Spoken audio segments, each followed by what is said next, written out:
Celtic on 1 point. Where will we go, John? I mean, because next week it's about what can Celtic do. Shakhtar in town next week. Celtic have to go and get the goals that they just couldn't get tonight to try and get third position. Yeah, absolutely right.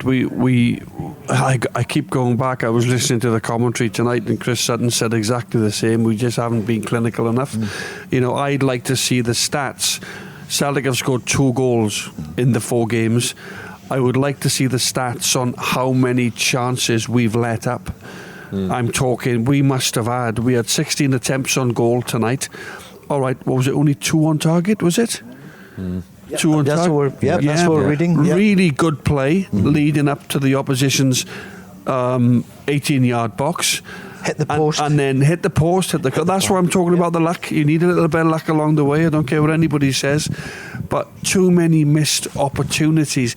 Big moments in big games. And you know what it's like when you go in front, the crowd gets going, the players are more confident, everybody wants the ball. And to be fair, they've had to deal with a couple of injuries as well tonight, but they give everything. There's no criticism whatsoever. The endeavour, the effort, everything's been there, and I'm sure Ange will say the same. But missing opportunities, and we've got good strikers. We've got good players. On that, it's hard to believe the 2 games that Celtic have played at Celtic Park where they've attacked the game.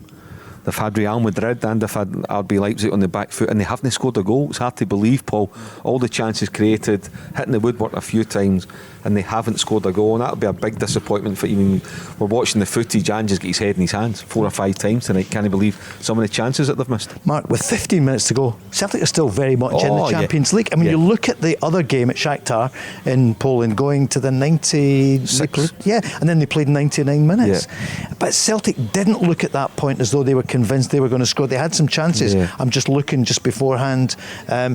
Moy with a cross, Maeda shoots wide. Giacomakis at the back post. Remember that one? Absolutely. A possible penalty kick, but the referee didn't look at VAR, or VAR didn't want to get involved. So look, for me, Cameron Carter-Vickers was the man of the match for Celtic tonight. Celtic's best player. That maybe tells part of the story as well. Joe Hart, don't forget, has had 2 terrific saves at 0-0. But the game was there. It was a ding dong. We said that before. It'll go end to end. It did.